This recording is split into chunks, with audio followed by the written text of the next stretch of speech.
মূল ফটকের ব্যানারে বড় করে লেখা বৃক্ষ মেলা। ভেতরে বসেছে খেলনা, প্রসাধনী, গৃহস্থলীর আসবাব আর নানা পদের খাবারের পসরা। বাদ যায়নি নাগরদোলা আর শান্তামারিয়াও। অথচ বৃক্ষ মেলায় বাহারি দোকানের ভিড়ে বৃক্ষের দেখা মেলাই দুষ্কর।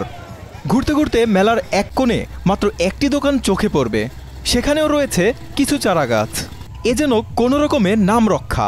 বৃক্ষ মেলা শুনেই আমরা আসছি এই জায়গায়, কিন্তু এসে দেখতেছি একটা দোকান আর সব অন্যান্য দোকান উঠছে, ফুচকা, চটপুরি, তারপরে যে কসমেটিক্স আর অন্যান্য জিনিস অনেক কিছুই উঠছে। কিছু গাছ কেনার জন্য, কিন্তু এখানে এসে আমরা ওইগুলা কোনো কিছু দেখতেছি না, এই জন্য কিনতেও পারতেছি না। আমরা যেহেতু বৃক্ষ মেলা আসছি, এবং বিলুপ্ত প্রজাতির গাছ থেকে শুরু করে অনেক রকমের গাছ থাকার কথা, কিন্তু এখানে সেটাই নাই। এছাড়া সবই আছে, আর যাই আছে সেগুলো অনেক ধরাছোঁয়ার বাইরের প্রাইস। বলা হচ্ছে শরীয়তপুরের গোসাইরহাট উপজেলার এই মেলার আয়োজক বন বিভাগ, সার্বিক সহযোগিতায় উপজেলা প্রশাসন, যেখানে স্থান পায় নানা পণ্যের ৩৯টি দোকান। নামে বৃক্ষ মেলা হলেও পুরো এলাকা ঘুরে চোখে পড়বে মাত্র একটি চারাগাছের স্টল। এমন আয়োজন যারাই দেখতে এসেছেন তাদের মাঝেই তৈরি হয়েছে হাস্যরস। বৃক্ষ মেলা মনে হচ্ছে না, বাণিজ্য মেলার মতো মনে হচ্ছে, কারণ এখানে বৃক্ষ মেলা মাত্র একটা স্টল। গোসাইরহাট উপজেলায় কি একটাই নার্সারি আছে? গাছের দোকান তো আরও থাকার কথা, কিন্তু এটা ফাইজলামি করার মতো। ঠিক আছে, এটা দুষ্টামি করা হচ্ছে এখানে। একটা গাছ 350-400 টাকা কই দেয় না, 2700 টাকা একটা গাছের কথা কয়। আরও দোকান বেশি থাকলে হয়তো কমে নেওয়া যেত। একটা দোকান তারা দাম তো বেশি চাইবেই। বন বিভাগ বলছে মেলার আয়োজক হিসেবে তাদের নাম কোত্থেকে এসেছে তা তারা জানে না।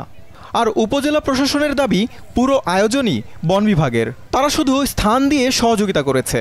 বন বিভাগের বিষয় তো বন বিভাগ জানে, কারণ বন বিভাগের সার্বিক সহযোগিতা নিয়েই তারা করেছে। আমরা শুধুমাত্র তাদের উপজেলা পরিষদের মিটিংয়ের সিদ্ধান্ত নিয়ে আমাদের প্রেমিসেস তাদের ব্যবহার করতে দিয়েছিলাম। শরীয়তপুর জেলা নার্সারি মালিক সমিতি জুলাই মাসের 1 তারিখ থেকে 15 তারিখ পর্যন্ত গোসাইরহাট উপজেলায় একটি বৃক্ষ মেলার আয়োজন করেছে।